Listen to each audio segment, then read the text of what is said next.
Hello everyone, welcome to autism और अस्मित। मैं हूं अर्चना और आज जो मैं टॉपिक लेकर आई हूं वो है ऑटिज्म में बच्चे को रिपीट करना कैसे सिखाएं। तो स्पीच आने से पहले बच्चे को रिपीट करना सिखाना पड़ता है, क्योंकि अगर बच्चे में स्पीच है पहले से और वो अपने आप से बातें करता है और उसका इक्वलेरिया है और कोई भी धुन गुनगुनाते रहता है, इसका मतलब है कि बच्चे में स्पीच है। लेकिन अगर आप आगे से बोलोगे कि ये बोलो, खाना खा लो, या फिर मम्मा बोलो, या फिर कोई स्वर्ण वर्ण ले लेते हैं सामने से बैठ के, ईज़िली हम चाहते हैं कि हमारा बच्चा जो हम बोले वो हमारा बच्चा रिपीट करे। उस टाइम वो रिपीट नहीं करता है और आपको लगेगा कि ये अपने आप से तो बोलता है, लेकिन इसको रिपीट करना कैसे सिखाए। तो मैंने अस्मित को किस तरीके से सिखाया है वो मैं आपके साथ शेयर कर रही हूँ। और मैंने कई बार कोशिश किया सामने से बताने के लिए, इमिटेट करके भी बताया, लेकिन बच्चा होता ऐसा है कि आपको पता नहीं होता है कि किस वे में वो सीख जाता है। और कई तरह से हम कोशिशें करते रहते हैं लेकिन बच्चा नहीं सीखता है। तो जो तरीका मैंने अपनाया है और जिससे अस्मित जो है रिपीट करना सीख गया है, वही मैं आपको बताने वाली हूँ। और ये आप 100% काम करेगा अगर इस तरीके से अगर आप काम करते हो तो सबसे पहले कि मैं 2 चेयर लेती थी, सामने उसके बैठकर उसे हमेशा उसे रिपीट करने के लिए मतलब जैसे ही कोई पिक्चर वाइज हो या फिर कुछ भी हो, वो ऐसे उठा लेता था, वो आइडेंटिफाई भी करता था, सामने से वो बता भी देता था। लेकिन फेस टू फेस जैसे ही बात करने की बात होती थी, अस्मित रिपीट नहीं करता था।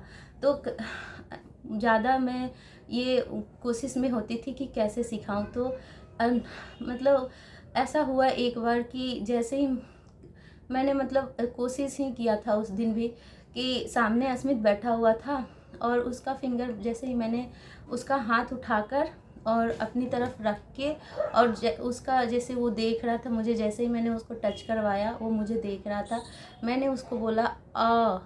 और फिर उसी हाथ को, उसी का हाथ लेकर मैंने उसके ऊपर ऐसे रखवाया, तो उसने भी सामने से मुझे रिपीट में बताया आ। वो इस चीज़ को आपको बताना पड़ेगा।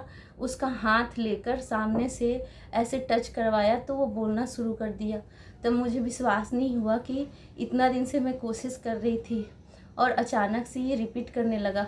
तो इसमें बस यही फील करवाना था कि यहाँ मतलब मैंने टच करके बोला है, तो उसके ऊपर भी मैंने उसी तरीके से टच करवा के बुलवाया तो वो बोलने लगा।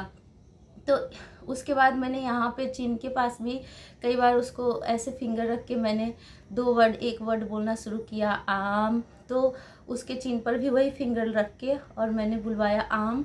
मतलब जैसे ही यहाँ रखा आम बोला मैंने, और फिर उसके चिन पे रखा तो वो भी आम बोला।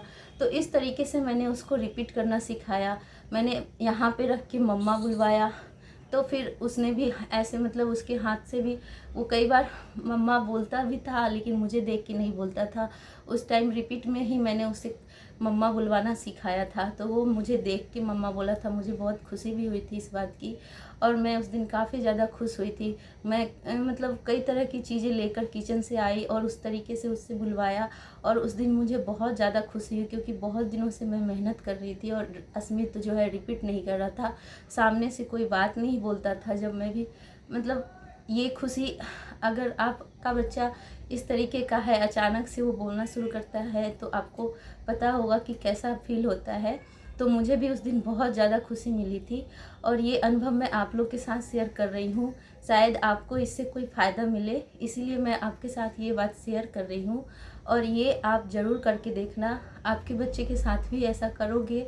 एक अगर ये अस्मित ने एक बार में सीख लिया था और मुझे गारंटी है कि अगर आप इस तरीके से परेशान हो बच्चे के रिपीट को लेकर कि सामने से आप कुछ बुलवाना चाहते हो और बच्चा नहीं बोलता है, तो ये 100% काम करेगा।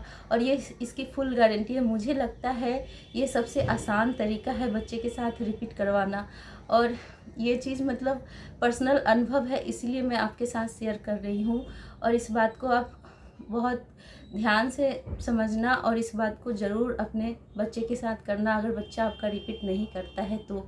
और आई होप कि आपको ये बात समझ में आ गई होगी। अगर आ गई है तो फिर आप ज़रूर ट्राई कीजिएगा और मिलते हैं एक नई वीडियो के साथ, तब तक के लिए bye and thank you so much for watching my video.